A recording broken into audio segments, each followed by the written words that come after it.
Dios te bendiga, soy Lorel Quiles y esto es Adoración Backstage. Y antes de comenzar con este segmento, quiero recomendarte a que vayas a mi página, a mi canal de YouTube. Si no te has suscrito, suscríbete.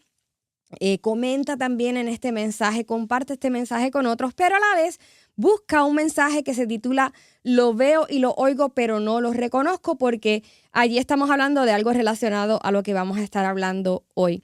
En estos días vino mi hermana con su familia a visitarnos y la mañana siguiente mi sobrinito me pide pancakes de desayuno. Y yo, como la mejor tía del universo, si mi otra hermana me escucha, como la mejor tía, le dije, claro, mi amor, vamos a hacerte pancakes. Y yo abrí la alacena para buscar la caja de la mezcla de pancakes y no la veía. Y la busqué allí por un rato y yo, Dios mío, yo estoy segura de que yo guardé eso aquí ayer.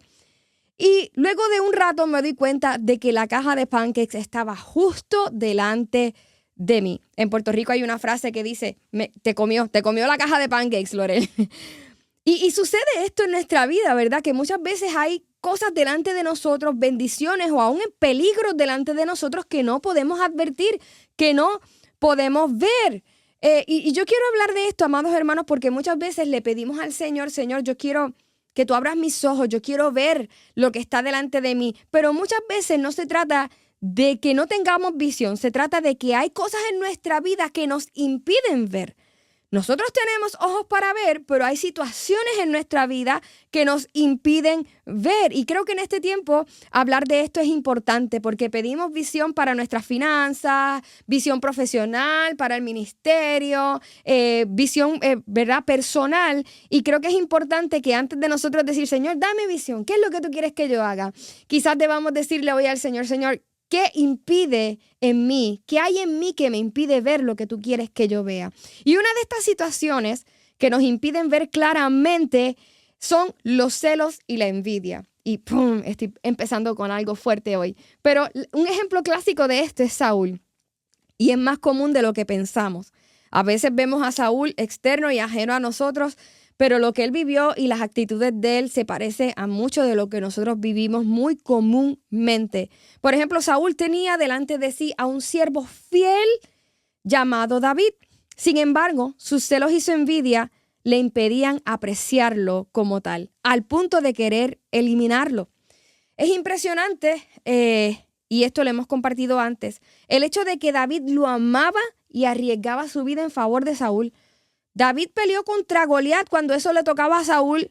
David era aquel que se preparaba lo mejor posible en el arpa para traerle paz a Saúl de sus demonios, para liberarlo de sus demonios y traerle paz. David fue aquel que peleó como soldado fiel de Saúl para proteger su reino, el testimonio de su reino. Y sin embargo, Saúl lo quería eliminar. ¿Por qué? Porque eso es lo que hacen los celos y la envidia. Los celos y la envidia te impiden ver las bendiciones que están delante de ti. ¿Y cuántas familias, ministerios y amistades se rompen por los celos y la envidia? No es que esa persona vino a hacerte mal, no es que esa persona vino con malas intenciones al ministerio. No, es que tú le tienes celos y envidia y eso te impide ver que esa persona es una bendición para tu vida. Viene esta persona que está entregada en su trabajo, sirviéndote de todo corazón, con motivaciones genuinas, pero como te sientes intimidado por los talentos y el conocimiento de esa persona, la tomas contra ella. Y muchas veces perdemos a personas que Dios ha puesto en nuestro camino para bendecirnos porque no supimos manejar los celos y la envidia. Por eso hoy, si tú eres ministro y estás pidiendo visión para tu ministerio, ¿por qué no eres sincero con el Señor y le dices, Señor, antes de mostrarme lo que yo tengo que hacer allá, muéstrame lo que tiene que pasar aquí, Señor? Líbrame de todo celo y toda envidia que me impide ver la bendición que puede estar delante de mí. Hay personas que Dios ha enviado a tu vida que son bendiciones, pero no las puedes ver por celos y envidia. Pídele al Señor que te limpie en el nombre de Jesús. Otra de las situaciones que nos impiden ver claramente es el pecado oculto. Y vamos a continuar con el ejemplo de David. Si había alguien con una visión extraordinaria, era David. David sabía que iba a vencer a Goliat antes de pelear con él. Él pudo ver el peligro cuando Saúl lo quería matar y pudo escapar de antemano por su vida. Él era audaz y asertivo en la guerra. Él era aquel que hacía planes en la guerra y lo hacía tan bien, ¿verdad? Porque era un visionario en la milicia. David pudo inclusive hablar del Mesías en sus canciones, sin que Jesús hubiese sido manifestado en carne todavía. Él pudo hablar, de hecho Jesús inclusive menciona parte de los salmos de David.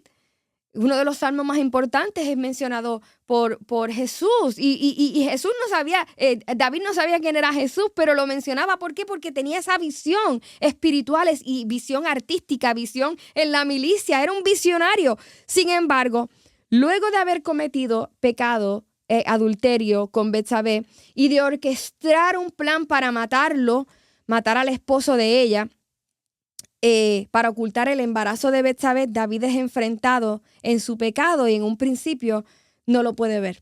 El pecado oculto es cegador. El profeta Natán viene donde David narrándole un cuento extra mega directo a lo que David había hecho. Y sin embargo David no lo puede admitir, no lo puede ver. Natán viene a confrontar a David trayéndole el ejemplo de un hombre rico que roba, que se apropia de la única ovejita de un hombre pobre. Este hombre rico tenía todas las ovejitas a su disposición, así como David lo tenía todo en su reino. Pero entonces se apropia de la única ovejita de este hombre pobre, como hizo David con Urías. Urías era el esposo de Betsabé. David se enfurece antes de reconocer que de quien se estaba hablando era de él, ¿verdad? Cuando Natán le habla del ejemplo de este hombre rico, de lo que hizo este hombre rico, David se enfurece y vino y emitió juicio contra este hombre sin reconocer de que la persona de quien Natán hablaba era de él. Y uno dice, wow, ¿cómo es posible que siendo Natán tan claro, David no se sintiera aludido?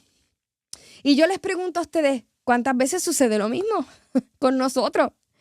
Estamos viviendo una situación y teniendo una mala actitud y viene otra persona a predicar de eso en mi iglesia.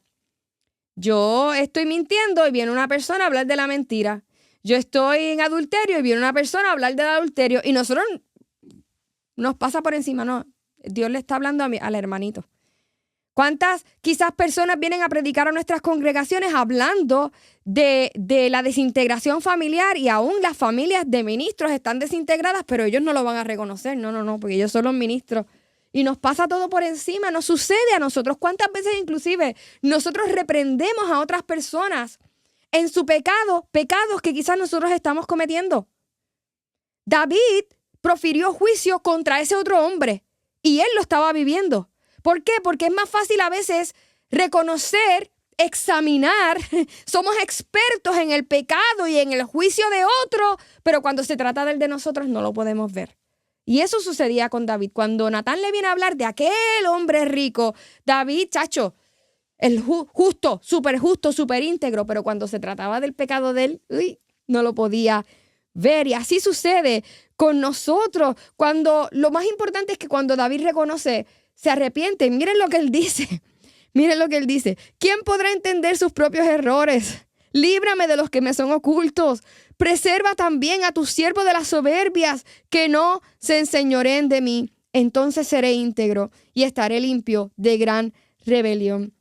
David pudo reconocer su pecado, pero también su soberbia. Él decía, Señor, yo no quiero ser soberbio, porque si hay algo cegador es el orgullo, es la soberbia. O sea, los celos y la envidia son cegadores, el pecado oculto, pero mucho más allá de eso, la soberbia. David podía reconocer que la soberbia era cegadora, no solamente porque en sí te impide ver, sino porque cuando ves no eres capaz de admitirla. O sea, y ese es el problema. Una cosa es estar ciego y una cosa es hacerte el ciego. La soberbia hace que tú te hagas el ciego. Tú puedes ver lo que está mal. Tú puedes reconocer que aquella persona está hablando de ti, pero tú prefieres decir que eso es con el otro, no es contigo. Una cosa es ocultar que pecaste o hiciste algo por vergüenza, ¿verdad? Por la vergüenza que puedas sentir. Y otra es llevar una vida sin arrepentimiento. Y eso es soberbia. Aún viendo las cosas que están mal, las sigas haciendo porque eres soberbio. Y un ejemplo clásico de esto es el ejemplo de Sansón. Hace unos días leí una publicación que decía lo siguiente: oro que Dios nos libre de los planes ocultos de la Dalila que finge amarnos cuando en verdad lo que desea es destruirnos. Oro que Dios nos libre de los planes ocultos de Dalila. Y creo que muchos podrían decir amén, ¿verdad? Una oración como esa es sabia. Señor, líbrame de los que vienen con intenciones ocultas delante de mí. Jesús inclusive termina la oración del Padre Nuestro diciendo, no nos dejes caer en tentación, líbranos del mal. Es una oración sabia. Sin embargo, quiero notar algo especial respecto al ejemplo de Dalila, y es que los planes de Dalila no estaban ocultos para Sansón. Una y otra vez, Dalila se expuso a sí misma delante de Sansón. O sea, Sansón pudo ver que Dalila una y otra vez le tendía trampa. Eso fue evidente delante de Sansón, pero aunque lo vio, no lo quiso reconocer porque sus deseos estaban sobre su visión. Porque lo que él deseaba estaba por encima de la verdad.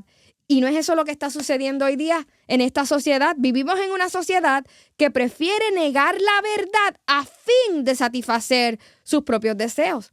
No es que no vean la verdad, no es que no sepan lo que es correcto, es que prefieren no reconocer la verdad a fin de satisfacer sus deseos y seguir su propio camino. Así como Sansón, una y otra vez, que vio el entrampamiento de Dalila, pero continuó en esa relación y en esa vida, así muchos hacen hoy. Y sucede a nivel general como sociedad, pero sucede a nivel personal. Algunos inclusive permanecen con esa persona que les hace daño, con esa persona que les ha entrampado y lo han visto, prefieren seguir ahí pensando que van a cambiar a Dalila, pensando que van a cambiar a esa persona. Caemos en eso. ¿Cuántas personas me han dicho, no, y sí, yo sé, Lorel, que a él le cuesta trabajar, él no ha terminado sus estudios, pero yo sé que cuando nos casemos, él va a cambiar? Y a veces lo hacemos ignorantemente y a veces lo hacemos genuinamente porque amamos a esa persona. Pero el Señor dice, esto es lo que dice la Escritura, dice, el avisado, el sabio ve el mal y lo evita. El necio pasa y sufre las consecuencias. La realidad es que tú y yo no podemos cambiar a nadie. Y hay personas que dicen, no, yo sé que él empezó a ir conmigo a la iglesia, yo sé que él va a cambiar. Yo sé que ahora está así, pero yo sé que él va a cambiar. Miren, amados hermanos, no. La Biblia dice, si ves el mal, miren, tanto el sabio como el necio ven el mal. La diferencia es que el sabio lo evita y el necio sigue. Hay personas que han comenzado en adicciones y han caído en adicciones porque dijeron, todo el mundo se ha escocotado allí, pero yo no. Todo el mundo se ha vuelto adicto, pero yo no me voy a volver adicto. Yo lo puedo controlar, yo lo puedo manejar. La Biblia te llama necio.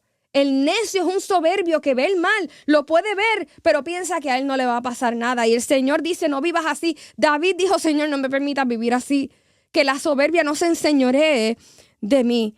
El salmista también decía lo siguiente, abre mis ojos y contemplaré las maravillas de tu ley. La primera parte le corresponde a Dios, abre mis ojos, pero la segunda está hablando de la responsabilidad de la persona que ahora puede ver. Abre mis ojos y ¿qué? Y yo me comprometo a ver las maravillas de tu ley. Es decir, yo me comprometo a contemplar, a seguir la verdad, a obedecer tus mandamientos, a obedecer tu palabra. No se trata simplemente de que Dios abra nuestros ojos. A veces nos pasamos cantando, abre mis ojos, oh Cristo, abre mis ojos, Señor, yo quiero verte. Y Dios lo hace, pero la cuestión es que no nos comprometemos como se compromete el salmista. No hacemos la segunda parte. Dios abre nuestros ojos, pero entonces cuando vemos, nos hacemos los locos. Sí, vemos, pero como que no vemos. Y hay una frase que dice que no hay peor ciego que el que no quiere ver. No se trata de que Dios abra tus ojos solamente. Se trata de, si tú te comprometes a contemplar las ordenanzas, si tú te comprometes a ver como buena la palabra de Dios, si tú te comprometes a obedecer lo que Él ha dicho. Jesús se lo dijo de la siguiente forma a los fariseos, si ustedes fueran ciegos no tendrían ningún problema, no tendrían pecado. Pero ahora, como dicen que ven, su pecado permanece. En otras palabras, ustedes ven la verdad, pero no la quieren admitir y ese es el problema. Ustedes son unos maestros diciéndole a los demás lo que tienen que hacer y cómo tienen que vivir, pero ustedes no viven en la verdad que predican y ese es el problema. El problema no es si fueran ciegos y no conocieran la verdad. El problema es que como ustedes se hacen los más expertos y los más maestros, pero no viven lo que predican, ahí es donde está el pecado. Su pecado permanece. Aquí la cuestión no es saber y dar cátedra de lo que sabemos, es vivir por aquello que hemos conocido, es vivir el evangelio. Termino haciendo la siguiente observación respecto al ejemplo de Sansón. No creo que fue una casualidad que al final de sus días le sacara los ojos. Irónicamente, cuando Sansón se queda sin ojos es cuando más puede ver, es cuando mejor pudo ver al Señor. Y a veces eso sucederá en nuestra vida. A veces le pedimos, Señor, abre mis ojos para ver. Pero antes tendrá que acontecer lo que aconteció con Sansón. Muchas de nuestras expectativas no serán satisfechas para que podamos ver el plan de Dios. Los ojos de nuestras expectativas serán quitados para que entonces lo podamos ver. Muchos de nuestros sueños y deseos no serán satisfechos a fin de que podamos ver el corazón de Dios. Los ojos de nuestros caprichos, de nuestros deseos tendrán que ser quitados para que entonces podamos contemplarle. En ocasiones, personas a quienes queríamos a nuestro lado tendrán que irse, así como Dalila, para que entonces nosotros podamos amar y conocer al Señor. Dios no quiere que vivamos a tientas en este mundo de oscuridad. Él quiere abrir nuestros ojos. La pregunta es, ¿estaremos dispuestos a comprometernos con la verdad que Él nos permite ver? Adoración Backstage.